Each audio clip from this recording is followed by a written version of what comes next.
Eu vou resolver com vocês questões que caíram na prova de reaplicação do Enem, a, que chama prova PPL, e sempre sobre o tema de funções e análise gráfica, tá bom? Antes de começar, eu queria dizer para vocês também que nos outros dois episódios, né, que nós fizemos, eu não consegui resolver, não tive tempo de resolver todos os exercícios que eu tinha colocado na lista que foi enviada para vocês. No entanto, vocês podem ver no meu canal do YouTube a solução completa, né, dessas questões que ficaram faltando e, claro, das que nós resolvemos também, né? Então, vamos começar. A nossa primeira questão que está aqui, veja, coloquei assim: um esquema apresenta a concentração de álcool presente em cada 200 ml de diferentes tipos de bebida. Então, aqui nós temos aqui, olha, álcool e os limites para o consumo de bebidas alcoólicas.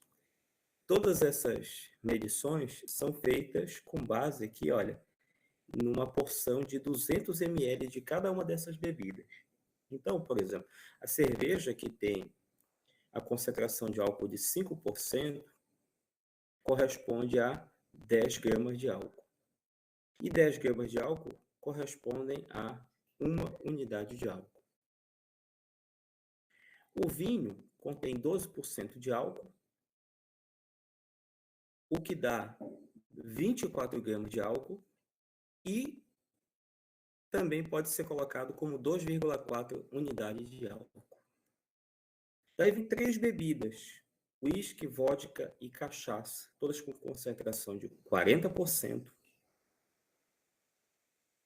80 gramas de álcool e nós temos ainda 8 unidades de álcool. Tudo certo aí, pessoal, com essa interpretação desses dados?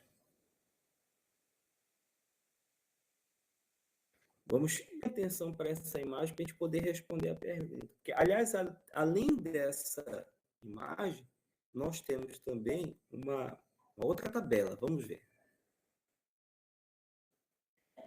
Aí nós temos aqui as unidades de álcool e os males à saúde. Então, a gente tem uma coluna aqui do risco para mulheres e para homens. O risco é considerado baixo se a mulher ingere menos que 14 unidades de álcool por semana. Em relação aos homens, eles ficam no risco baixo se consumirem uma quantidade menor que 21 unidades por semana. O risco médio varia de 13 a 15 unidades para mulheres e 22 a 50 unidades por semana de álcool para homens. O risco alto é formado, aliás, o grupo do risco alto é daquelas mulheres que bebem mais que 36 unidades por semana e dos homens que bebem mais que 51 unidades por semana. Então, de acordo com essas informações, indique qual é o número máximo de taças de vinho de 300 ml que podem ser consumidas semanalmente por uma mulher que se enquadre no grupo de risco médio, tá? Então, a gente tem, a mulher vai tomar uma taça de, a mulher toma taças de 300 ml de vinho, tá? Quando a gente volta aqui para a imagem, né, onde está as unidades de álcool, essa imagem, ela se refere a 200 ml. Uma mulher que toma uma taça de 200 ml, ela está ingerindo 2,4 unidades de álcool em cada taça. Tá? Só que o nosso problema é relativo a 300 ml. Então, a gente vai ter que adaptar os dados da tabela que estava para 200 para poder estabelecer as unidades de álcool para 300 ml. E como a gente vai fazer isso? Usando uma regra de 3. Aí aqui eu estabeleci uma relação entre mililitros, ml, e as unidades de álcool. Eu tirei essa primeira linha, eu tirei da tabela. 200 ml da taça de vinho correspondem a 2,4 unidades. Agora, se essa taça tiver 300 ml, que é o que a mulher vai beber, quantas unidades de álcool ela vai estar ingerindo em cada taça? Tá? Aí a gente vai fazer aquela multiplicação cruzada, né? É claro que você pode cancelar os zeros que estão aqui do 200 e do 300, então fica 2 está para 2,4 e 3 está para x, assim como 3 está para x, tá? Aí isso equivale a 2x multiplicado por, aliás, igual a 2,4 multiplicado por 3, né? Produto dos meios igual ao produto dos extremos, então 2x igual a 2,4 vezes 3, tá? E aí eu vou multiplicar aqui R$ 2,40 para 3 pessoas, dá R$ 7,20. Então, 2x igual a 7,2, tá bom? Agora é só multiplicar, perdão, só dividir tudo por 2, tá? E o que vai dar, então, x igual a 3,6. Então, pessoal, o que nós achamos aqui foi a quantidade de unidades de álcool em uma taça de vinho de 300 ml. Essa taça, você beber essa taça, você está ingerindo 3,6 unidades de álcool.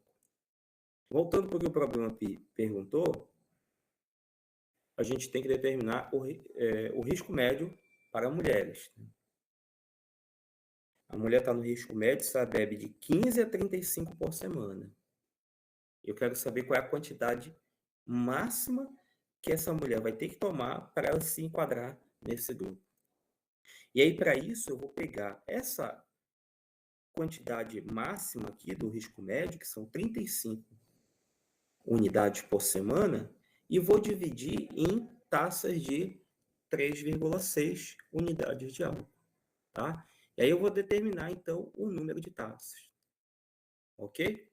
Então, eu pego aqui o limite de álcool, que seria 35 unidades por semana, para ela ficar no grupo médio, e vou dividir pela quantidade de unidades em uma única taça, que foi o que a gente encontrou aqui na parte de cima, que foi 3,6.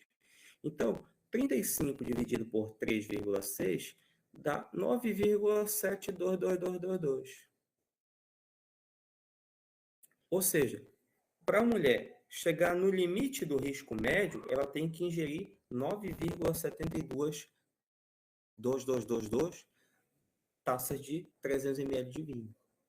Só que o número de taças, gente, ele não é um número, ele é inteiro, tá bom? Então, eu tenho que decidir qual é o número inteiro que eu vou adotar. Vou arredondar para mais ou para menos? Bom, se eu arredondar para mais, a mulher já vai passar do risco médio, ela já vai entrar no risco alto. E não é isso que o problema perguntou. Ele perguntou qual é o número máximo para continuar no risco médio. Então, eu tenho que arredondar esse para menos. Por isso, marcar como alternativa correta a letra D. A mulher deve tomar, no máximo, 9 taças de vinho. Ok, pessoal? Tudo certo aí? Questão de regra de 3, onde nós tivemos que analisar um gráfico para poder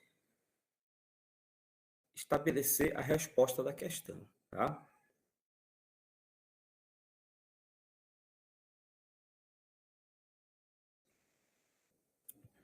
Vamos para a segunda.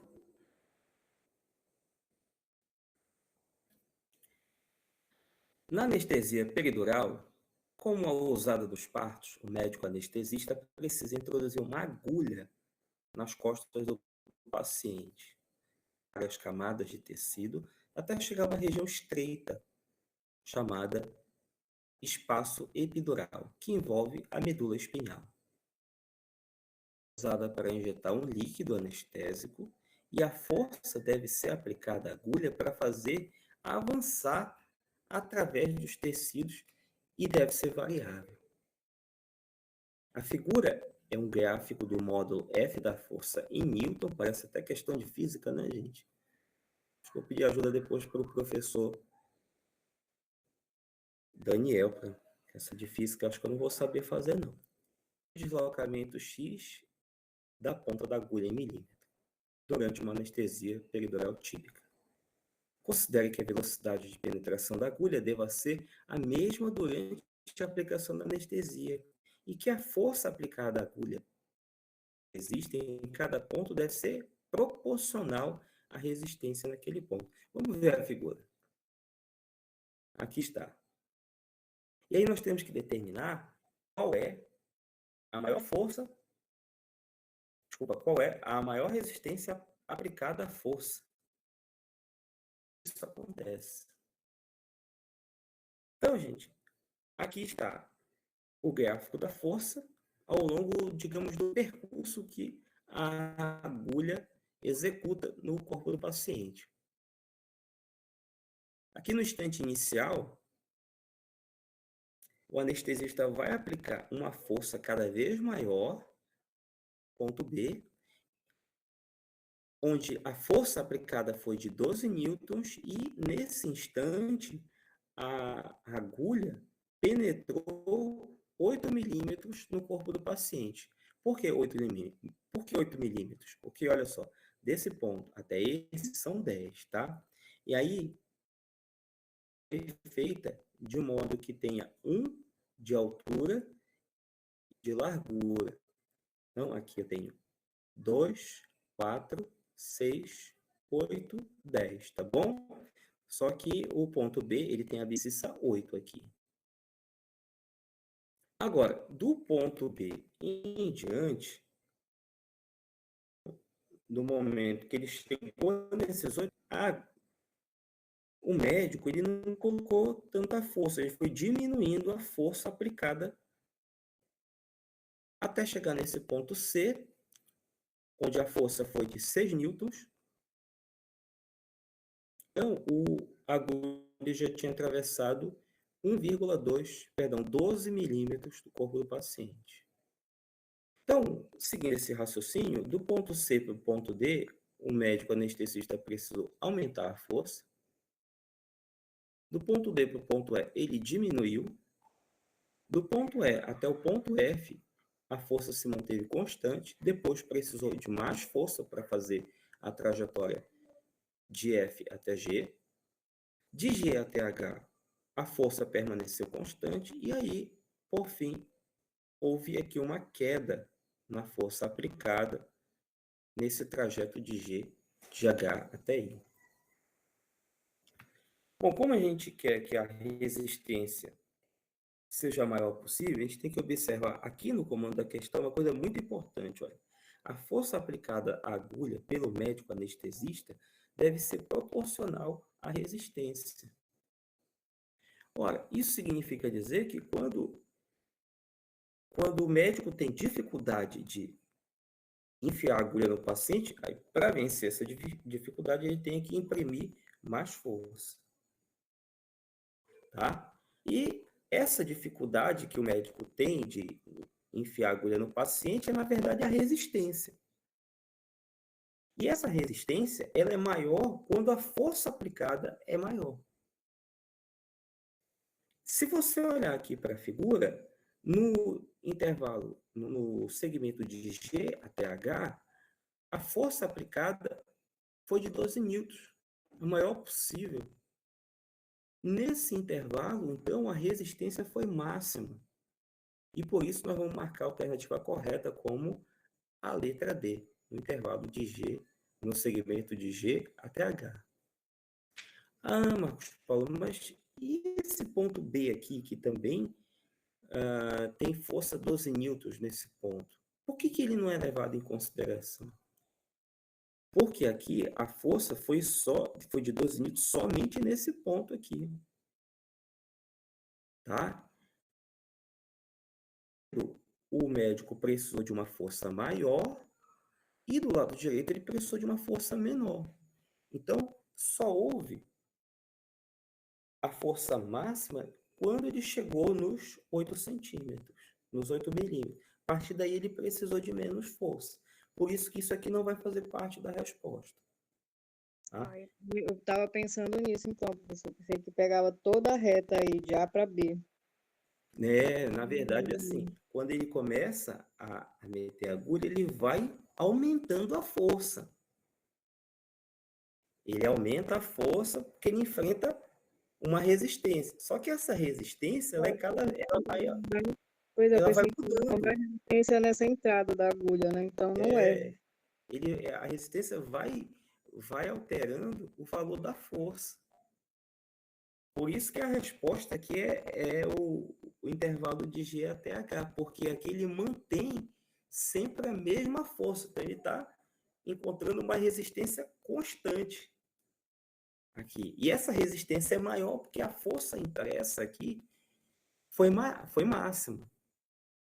Foi justamente nesse ponto. Você poderia também realmente vacilar, porque aqui foi só em um pontinho, no ponto B, não em um segmento, como está perguntando ao longo do problema, né, no comando da questão.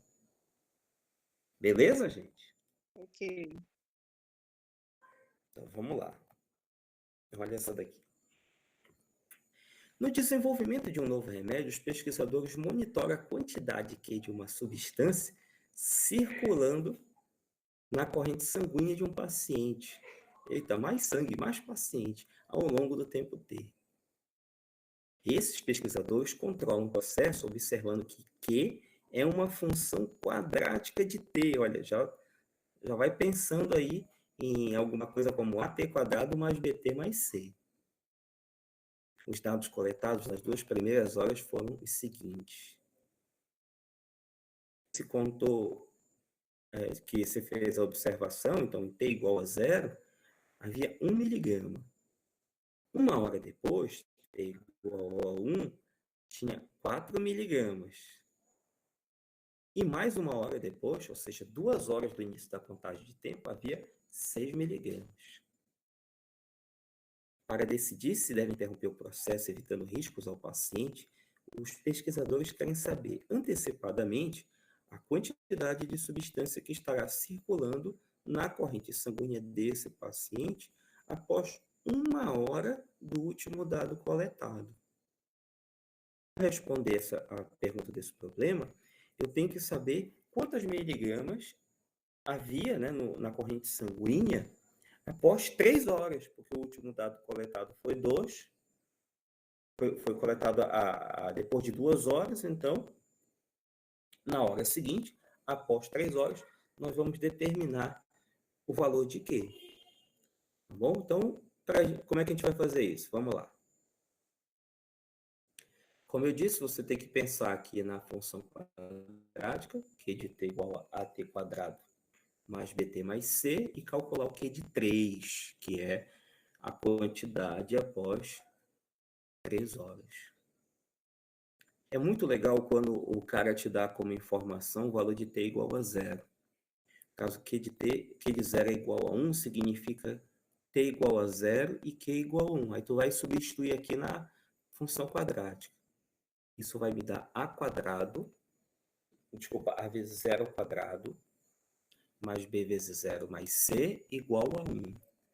Entendeu? Aí tu vais, claro, cancelar. É aí que você percebe por que é bom quando o cara te fornece o valor de T igual a 0. Porque já cancela essas parcelas aqui e sobra apenas C igual a 1. E aí, com os outros dois dados fornecidos pela tabela e juntamente com esse C igual a 1, a gente vai determinar A e B. Q de 1 igual a 4, né? Após 1 hora tinha 4 miligramas. Eu substituo na função dada, então, A vezes 1 ao quadrado, mais B vezes 1. E aqui, olha, já troquei o C que eu encontrei agora há pouco por 1, e estou igualando a 4, que é o que está aqui nessa condição. Então, 1 ao quadrado e 1 não precisa ser colocado, e agora eu vou subtrair ambos os membros dessa equação uma unidade. E aí fica A mais B, subtraindo 1 daqui, sai o 1, e subtraindo 1 do 4 fica 3. Então, A mais B é igual a 3. Eu não consigo fazer mais nada com essa expressão, porque tem duas incógnitas. Então, eu vou agora olhar a outra informação dada, tá bom?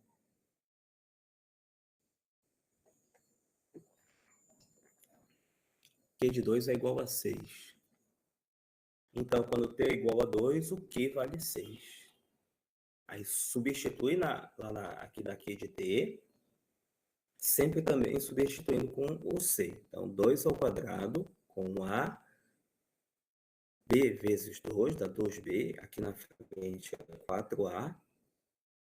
Tem um mais 1 igual a 6. Aí eu vou subtrair 1, que sai esse 1 daqui do primeiro membro, e fica 4A mais 2B igual a 5. Não esquece, subtrai 1, mas é dos dois lados. Então, desse lado vai sumir 1, e do outro lado é 6 menos 1, que dá 5, ok? Bom, essa também eu não consigo fazer muita coisa com ela sozinho, porque eu tenho duas incógnitas. Mas são as mesmas duas dessa outra que está aqui em cima. Então, eu posso tratar isso como se fosse um sistema linear. Que aqui, a melhor forma de você fazer, ou pelo menos o que está mais tranquilo de se fazer, é por substituição. Aí eu vou isolar na primeira, é uma opção minha, eu vou isolar na primeira o valor de A. Então, subtrai B em ambos os membros, fica A igual a 3 menos B. Então, eu vou pegar esse A e vou meter aqui na outra e desenvolver. É isso aí. 4 multiplicado por 3 menos B, mais 2B, é igual a 5. Ok. O que tem para fazer aqui? É distribuir o 4 dentro do parênteses.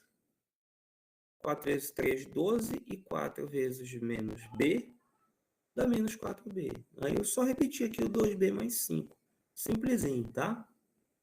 Aí agora eu vou fazer duas coisas aqui nessa igualdade que eu obtive. Eu vou subtrair, vou fazer menos 4B mais 2B, isso vai dar menos 2B, e ao mesmo tempo eu vou subtrair 12 em ambos os membros dessa igualdade, né? Quando eu subtraio 12, vai ficar 12 menos esse 12 menos o 12 dá 0, e o 5 menos 12 que dá menos 7, tá bom? Menos 2B igual a menos 7. E agora eu divido tudo por menos 2. Menos com menos mais, né? Vai sumir os sinais negativos. 2 dividido por B dá B. E 7 dividido por 2 é 7 sobre 2. Eu já achei outro coeficiente. Com esse valor de B, eu vou encontrar o que está faltando, que é o A, que eu vou substituir aqui nessa equaçãozinha que está de azul. Mas eu vou fazer aqui embaixo, tá? A igual a 3 menos B. Então, vamos trocar o B por 7 sobre 2. Tá? Subtração, né? Olha aí, 3 vezes 2. Eu apontei para uma coisa e disse outra. 2 vezes 3, 6. E 6 menos 7, que dá menos 1. E repete o denominador. Fica, então, A igual a menos meio. Aí eu já construí a função quadrática. É só eu botar aqui, ó, o A, que é menos meio, o B, que é 7 sobre 2, tá? E o C, que é igual a 1. Dá uma olhada aí para ver se está tudo certo, ver se você concorda, quer tirar alguma dúvida.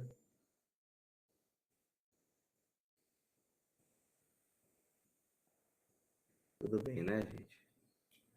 Tô achando que vocês vão passar de primeira, viu?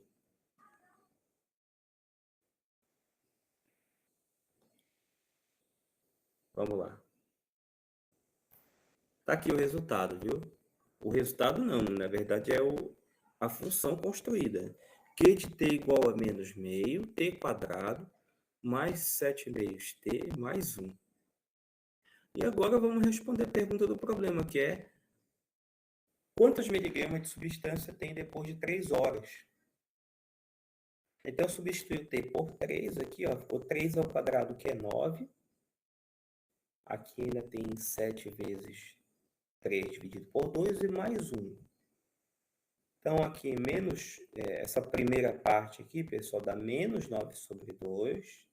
A do meio, 7 vezes 3, 21, dividido por 2. E eu ainda tenho mais 1 aqui. Mexe só com as frações aqui, ó. Já que é o mesmo denominador, tu vai subtrair e conservar o denominador. 21 menos 9 é 12, quando dá dividido por 2, vai dar 6, né? E com 1 daqui da ponta, 7. Pronto. Selou. Alternativa B.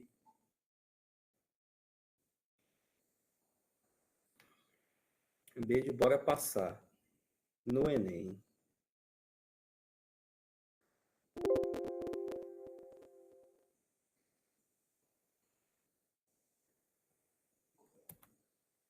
Nossa quarta questão. Um jardineiro cultiva plantas ornamentais e as coloca à venda quando estas atingem 30 centímetros de altura. Esse jardineiro estudou o crescimento das suas plantas em função do tempo e deduziu uma fórmula que calcula a altura em função do tempo a partir do momento que a planta brota do solo até o momento em que ela atinge a sua altura máxima de 40 centímetros. A fórmula é essa daqui. H igual a 5 vezes log de 2 na base... 5 vezes log de t mais 1 na base 2, tá? T é o tempo contado em dia, H é a altura da planta em centímetro. A partir do momento em que uma dessas plantas é colocada à venda, em quanto tempo, em dia, ela alcançará a sua altura máxima? Então, a gente precisa saber aqui, depois de quantos dias ela é colocada à venda e depois de quantos dias ela atinge a sua altura máxima. E o intervalo de tempo, né, que entre um fato e outro. Então, vamos começar aqui com a planta sendo colocada à venda. Isso acontece após 30 dias. Então, H de T é 30. Aí eu substituo H pela fórmula que foi dada lá. 5 log de T mais 1 na base 2 igual a 30. E aí, para facilitar um pouco mais as minhas contas, eu vou dividir tudo por 5. 5 dividido pelo log dá o log, que está aqui, e 30 dividido por 5 dá 6. A partir daqui, eu vou ter que aplicar a definição de logaritmo, que eu lembrei para ti aqui embaixo. Log de A na base B é um número x, se esse x, quando for expoente do B, resulta em A. Então, em outras palavras, é só tu trocar de posição aqui o A e o x, né? Só que o x vai subir no cangote do B, tá bom? E você esquece a palavra logaritmo. E o A fica isolado no segundo membro. Então, olhando aqui para a nossa resolução, o 6 vai subir no cangote do 2 e o t mais 1 vai lá para o outro lado e a gente esquece a palavra logaritmo. Tá aí. 2 elevado a 6 igual a t mais 1. Só que 2 elevado a 6 é 2 vezes 2 que dá 4, vezes 2 que dá 8, vezes 2 que dá 16, e depois mais 2 que dá 32, e por último, vezes 2 que dá 64. Então, isso aqui é 64, pessoal. 64 igual a t mais 1. Aí vamos pensar aqui, rapidão, qual é o número que eu devo somar com 1 para dar 64? Esse número é 63. Então, essa planta é colocada à venda após 63 dias do seu nascimento, né? Quer dizer, após ela brotar, tá bom? Agora a gente vai ver quando a planta atinge a altura máxima. Olha aí. A condição para isso é que a altura seja 40. Aí, mano, é a mesma coisa que a gente fez antes, tá? Pega o H, troca pela expressão dele, então ficou 5 log igual a 40. 45 dá para dividir tudo por 5, então eu não vou perder tempo com contas grandes. Eu vou simplificar.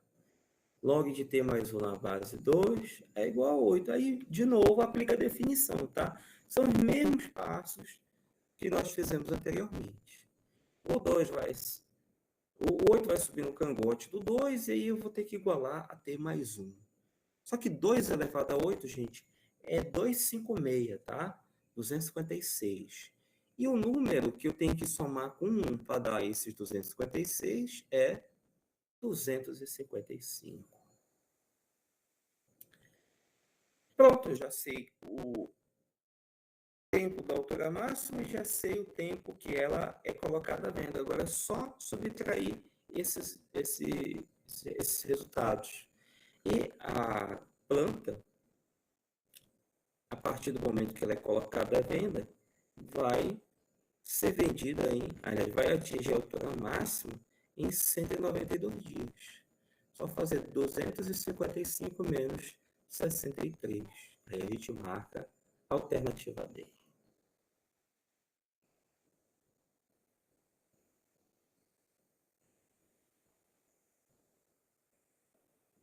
Beleza, gente? Questão de função logarítmica aqui.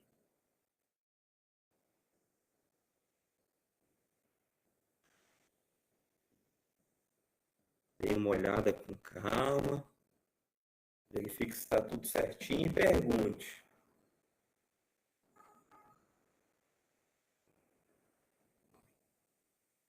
A hora de perguntar é agora, gente.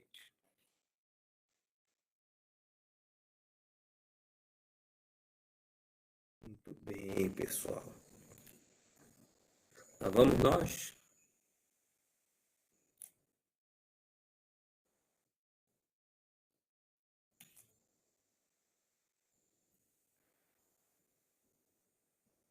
Quinta questão.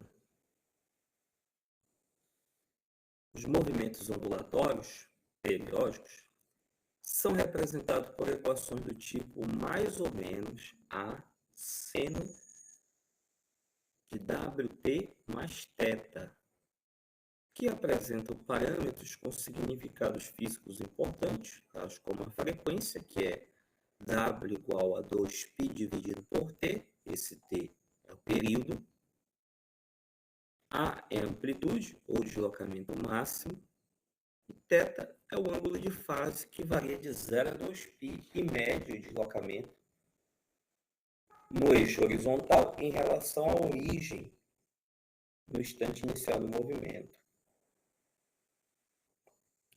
O gráfico representa um movimento periódico P igual a P de T em centímetro, que P é a posição da cabeça do pistão no motor de um carro no instante T, conforme ilustra a figura. E a expressão algébrica que representa a posição P de T da cabeça do pistão em função do tempo T é... Muito bem, dá uma olhada aí nas alternativas. E agora nós vamos olhar a figura. Olha a figura aí. Começa aqui em T igual a zero. Observa que a posição da cabeça do pistão é zero. Aí, conforme vai passando o tempo, a cabeça do pistão vai se deslocando no sentido positivo, depois vai diminuindo até chegar aqui a zero de novo. Isso acontece após π sobre 2 segundos. E aí o tempo vai passando e a cabeça do pistão vai se deslocando no sentido negativo, até chegar nesse ponto aqui, onde ela atinge a altura menos 4. Depois ela volta a percorrer o sentido positivo do P, do eixo do P, até chegar em zero, que acontece após π segundos. E esse mesmo movimento é repetido a cada π segundos, né? Só uma informação, olha, esse primeiro percurso que eu descrevi aqui, e depois eu disse para você que se repete, é na verdade o período da função. Se eu te perguntasse qual é o período dessa função, você teria que responder π, que é de 0 até π, que o movimento, a cabeça do pistão executa o movimento, depois ele vai só repetindo o resultado. Ok, mas o que nós queremos saber aqui é qual é a lei dessa função. Tá? Bom, como aqui é uma função seno, gente, vou voltar aqui só para você ver, olha, aqui esse movimento é regido por uma função seno. Você deve lembrar que no primeiro quadrante o seno é positivo, tá? Tem mais uma coisa. Além de ser positivo, o seno ele varia de -1 até 1. Então, no primeiro quadrante, ele vai chegando, vai subindo, subindo até chegar em 1, o valor do seno, tá? Mas aí até esse 4 significa dizer, então, que o seno vai ficar multiplicado por 4. Tá bom? Volta lá para as alternativas. A alternativa em que o seno fica multiplicado por 4 é a letra A. Então, ela que é a alternativa correta, parceiro. Não tem outra opção. Tá? Porque, de novo, tudo tem a ver com o seno no primeiro quadrante, que é positivo.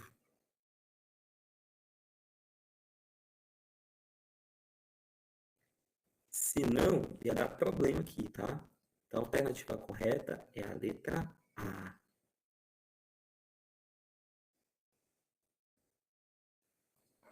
Vamos para a próxima, ou vocês querem perguntar? Já tem tempo. Então, essa daí era só para analisar o gráfico, né? É só para analisar o gráfico, olha. É claro que você poderia extrair valores e fazer contas para determinar. Mas essa você consegue resolver simplesmente olhando a figura. Subjetivo, que se tivesse que responder, aí não, aí eu já tenho que fazer continhas, né? Mas como você precisa ganhar tempo, que tem muitas questões para resolver, ainda tem a redação para você fazer, né?